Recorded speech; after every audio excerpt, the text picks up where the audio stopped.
La chronique juridique. Une présentation de Nathalie Dubé, notaire, maintenant au 14 chemin des Poiriers à Montmagny. Alors, je vous souhaite la bienvenue à cette autre chronique juridique en compagnie de Maître Nathalie Dubé du bureau Mallette Services juridiques. Bonjour. Bonjour. Vous allez bien? Oui, ça va bien, vous? Oui, merci. Aujourd'hui, on va parler des conjoints en affaires. Oui. Autant des conjoints qui sont dans la même entreprise, qui ont débuté leur entreprise ensemble et que ça se poursuit, que si un des deux conjoints est en entreprise. OK. Pourquoi on parle des conjoints en affaires? Avons-nous besoin de parler des conjoints en affaires? Oui. Donc, c'est sûr que je vais vous parler de protection de votre entreprise et de protection personnelle aussi avec ce sujet-là. Et les événements, c'est la rupture, le décès, l'inaptitude. Donc, on revient souvent sur ces sujets-là, mais on n'aura jamais assez d'informations là-dessus. Ça fait partie de la réalité. C'est ça.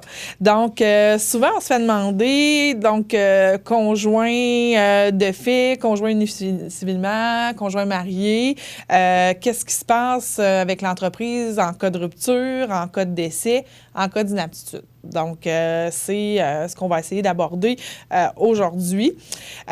Aussi, au décès, qui prend la relève de l'entreprise? C'est l'entreprise, on pense toujours des grandes entreprises avec plusieurs actionnaires, un conseil d'administration et tout ça, mais la plupart des PME québécoises, c'est des petites, moyennes entreprises. Donc, c'est une ou deux personnes qui sont chefs d'entreprise, qui ont des employés. Donc, si cette personne-là décède ou devient inapte, qu'est-ce qui arrive? Donc, on peut voir, si je suis propriétaire de mon entreprise, je suis seul propriétaire, oui, je peux avoir mon conjoint qui n'est pas dans l'entreprise, puis je peux avoir 10, 15 employés. Donc, je décède. Imaginez-vous l'incertitude versus les employés ou mes fournisseurs ou ceux qui m'ont donné des contrats que j'ai à réaliser. Donc, est-ce que l'entreprise va rouler toute seule si j'ai rien de prévu? Peut-être que oui, peut-être que non. Puis ça ne veut pas dire que le conjoint va pouvoir prendre la relève aussi. Peut-être que ça ne l'intéresse pas du tout ou qu'il n'a jamais été impliqué dans l'entreprise. Donc, aujourd'hui, oui, je parle aux entrepreneurs et aux conjoints d'entrepreneurs. Donc, à savoir de regarder leurs documents. Et de voir s'ils sont bien protégés, si la pérennité de leur entreprise est assurée en cas de décès, inaptitude ou même rupture. C'est tellement important. Oui. La rupture, souvent, lorsque, comme notaire, j'ai à régler le tout, j'ai aussi, on parle de prévention, je peux avoir à régler quelqu'un qui devient actionnaire dans une entreprise. Une des questions que je pose souvent, puis que les gens sont surpris, autant les actionnaires qui sont déjà là que le nouveau qui s'intègre dans l'entreprise, je lui demande toujours s'il est marié et s'il a un contrat de mariage. Donc, bien là, pourquoi? On ne parle pas de la famille ici, là, je m'intègre dans l'entreprise. Bien, parce que moi, je pense à la rupture. Donc, si vous êtes marié et que marié ou conjoint de fait, là, on regarde les deux situations, mais il y a un impact plus lorsqu'on est marié. Donc, si vous êtes marié et que vous n'êtes pas en séparation de biens, les actions que vous possédez, que vous achetez pour intégrer l'entreprise, deviennent partageables. Donc, je peux me retrouver dans le cadre d'un divorce à être associé avec la femme de celui avec qui je voulais être associé. S'il perd ses actions dans le cadre du divorce, puis que c'est madame qui les a, moi, c'est pas avec madame que je voulais être associé, c'est avec monsieur. Donc, c'est pour ça qu'au départ, à l'intégration de l'actionnaire, on regarde, êtes-vous marié? Oui. OK. Avez-vous un contrat de mariage? Si oui, sous quel régime? Et là, je démontre les impacts. Donc, si la personne est mariée en société d'acquit, donc les actions sont partageables, souvent, on a tous les autres actionnaires qui disent, bien là, tu vas parler à ton épouse ou à ton époux, parce qu'on s'entend que ça peut être des deux côtés, pour changer ce régime-là, parce qu'on ne veut pas d'ennui si jamais tu te sépares. Donc, on va être associé avec la personne qu'on a choisie et non ton ex-conjoint. Et on comprend aussi, là. Aussi. Et là, qu'est-ce qui arrive? Ça prend quelle sorte de contrat de mariage que ça prend? Un contrat de mariage en séparation de biens. Séparation de biens. Donc, vous voyez aussi que ça peut être délicat parce que les personnes, ça peut faire 20 ans qu'ils sont mariés. Puis là, tu arrives du jour au lendemain, la personne a une opportunité d'affaires, puis elle dit « by the way », désolé l'anglicisme, « faudrait que je te ferais signer un contrat de mariage parce que je veux pas que mes actions soient partageables en cas de rupture. » Fait que je peux amener Faut être sûr que la personne va trouver ça drôle. une bonne discussion aussi dans le couple. Donc, C'est parce que ça change beaucoup de choses. Oui. Si on change de contrat de Mais mariage. ça me fait bifurquer sur le sujet du mariage aussi. Tu sais, le mariage, c'est pas juste la journée avec la robe blanche, puis la grosse célébration après. Ça a des impacts juridiques. Puis si on est en affaires, il faut consulter avant. Pour, justement, avant de se marier, savoir les impacts sur notre entreprise, sur nos biens, sur notre résidence et tout ça. C'est arrivé, j'ai eu des couples qui sont venus après, puis qu'un des conjoints est parti fâché, là, parce que je venais de lui dire que la maison était partageable, puis son entreprise aussi. Puis, c'est sûr que ça aussi, il faut regarder la situation, puis les biens, puis les dettes qui sont sur les biens et tout ça, là. Mais ça aussi, le mariage, toujours en prévention. Informez-vous. Moi, c'est la seule chose. La chronique, ça peut servir juste à ça, si vous voulez faire une démarche de mariage, d'entreprise, de succession, informez-vous avant d'agir.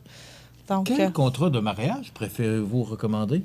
Est-ce qu'il y en a un en particulier que vous recommandez ou... Parce qu'à un moment donné, la société d'accueil était très populaire. Bien, société d'accueil, c'est le régime de base. Aussitôt qu'on se marie, on est en société d'accueil. OK. Il y a l'ancienne communauté de biens. Ça se définit comment, la société d'accueil? Société d'accueil, donc, c'est que tous les biens qui sont hors patrimoine familial, là, je le dis vraiment général, là, c'est sûr qu'il y a des particularités.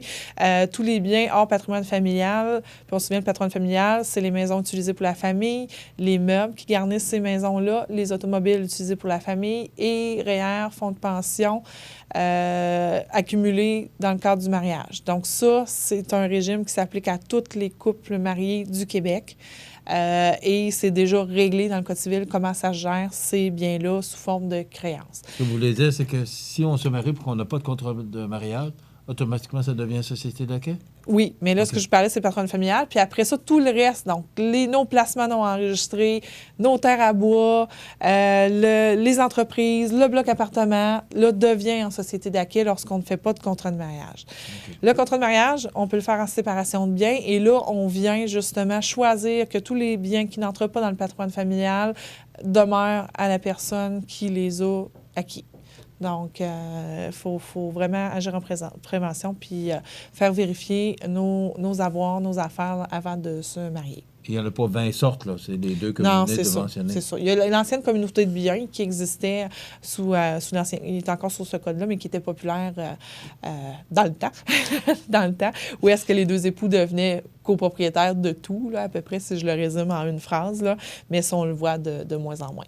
Ça, on le voit plutôt lorsque j'ai des personnes âgées qui décèdent, puis là, dans le cas de la succession, il faut prendre en compte leur régime. Il faut prendre en compte toujours le régime matrimonial des gens qui décèdent, mais la communauté a des particularités à regarder. Donc, on a bifurqué sur le mariage, mais c'est ça, les conjoints d'affaires. Puis on voit aussi des conjoints d'affaires, les deux dans la même entreprise. Aussi, lorsqu'on n'est plus un couple, est-ce que l'entreprise survit à ça? Donc, qu'est-ce qu'on fait? Comment on règle ça? Si ça se passe pas tellement bien, la séparation. C'est ça. Peut-être qu'on peut ne plus être un couple, mais toujours être en affaires ensemble. Ça, on en voit des cas comme ça, mais il y a d'autres cas que ça se peut pas. Donc, il faut aussi faire des choses pour ça. Fait que c'est sûr que ça revient toujours au conseil de base, les documents de base. C'est le contrat de mariage, contrat d'union civile, donc parce qu'on peut s'unir civilement ou se marier, contrat de vie commune lorsqu'on est des conjoints de fait. Donc, qu'est-ce qu'il y en est? On peut régler l'entreprise aussi là-dedans. Une convention entre actionnaires. Donc, convention entre actionnaires, je dis toujours, c'est le contrat de mariage, le mandat des aptitudes, le divorce des actionnaires d'une société, mandat de protection, une aptitude aussi. Lorsqu'on est les deux en affaires ensemble, puis qu'il y en a un des deux qui devient inapte, comment on gère ça? Ou si c'est notre conjoint qui est en affaires qui devient inapte, qui protège ses droits dans l'entreprise, est-ce que c'est le conjoint automatiquement? Peut-être pas nécessairement. Donc, il faut faire la documentation reliée à ça. Et le testament, bien sûr, parce que les actions que l'on possède dans une entreprise, ça se transmet. C'est notre avoir. Les gens vont recevoir, les héritiers vont recevoir les actions. Et les actions, c'est le contenu, une partie du contenu de la société. Donc, il faut regarder tout ça dans la planification successorale.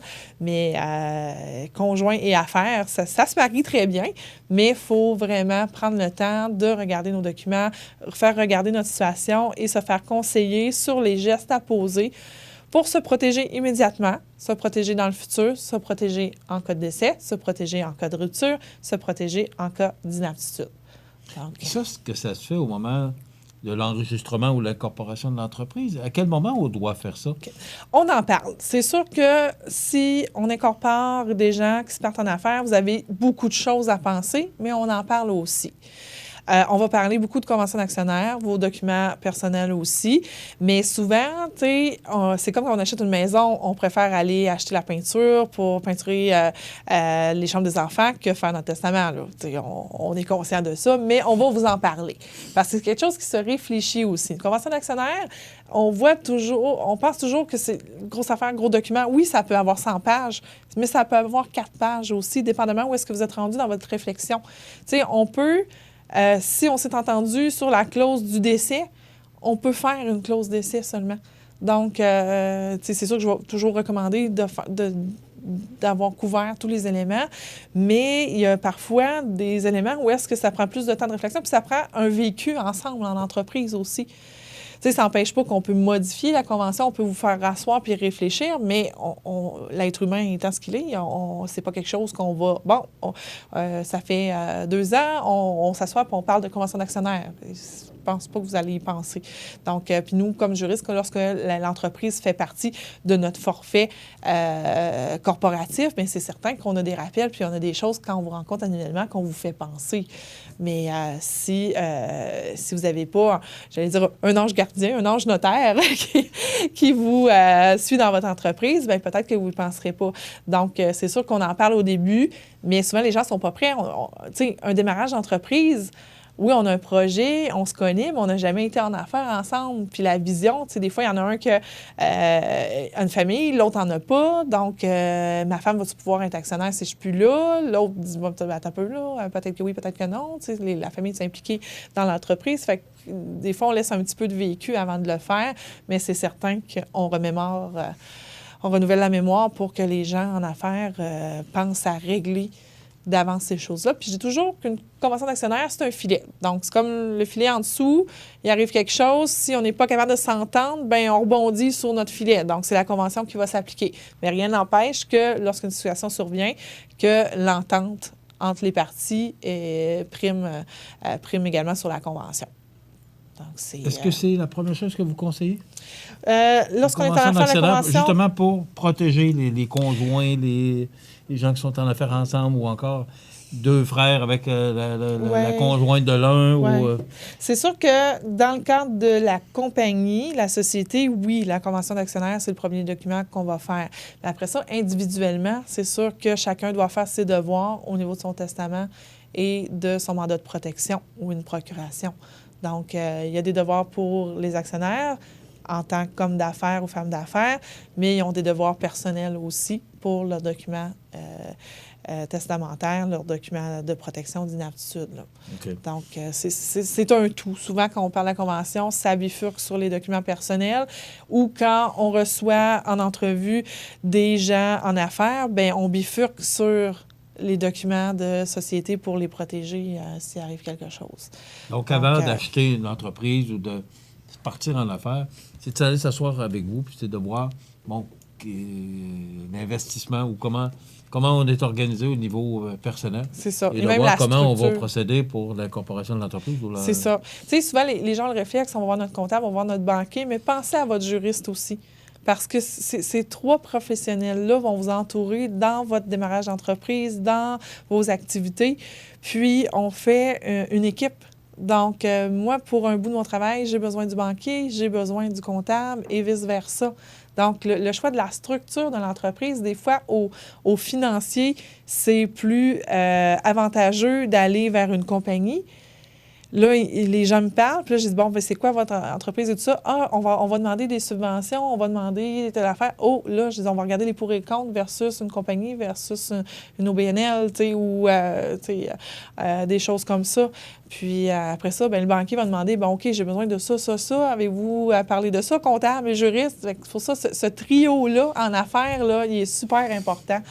Donc, vont vous aider à marquer des buts. Et c'est là qu'on comprend l'importance de pouvoir demander des conseils pour savoir vraiment quelle direction prendre. Parce qu'on le voit, là, il y a plusieurs directions à prendre. Et laquelle est la meilleure pour nous, personnellement. Oui. C'est pas le voisin d'à côté. C'est là. ça. C'est pas, C'est plus que déposer des formulaires au gouvernement pour créer notre entreprise. C'est vraiment le conseil qui est autour, puis maximiser le choix. Tu sais, ça coûte des sous se partir en affaires. Si vous ne les mettez pas dans le bon récipient en partant, tu sais, on est obligé de défaire puis recommencer. Voilà. Ce que je vous conseille toujours, c'est de vérifier avant et de rencontrer Maître Nathalie Dubé pour avoir tous ces bons conseils et pour s'assurer que la tranquillité d'esprit. Oui. C'est tellement important pour nous, mais aussi pour les autres qui auront à vivre un décès ou, comme tout le monde, tout le monde va y passer. Alors, c'est toujours mieux de prévenir. Donc, Maître Nathalie Dubé, que vous pouvez rejoindre au bureau de Mallette Services juridiques, 14 chemin des Poiriers Montmagny, 248 57 77. Merci beaucoup. Merci. On se retrouve dans 2 semaines.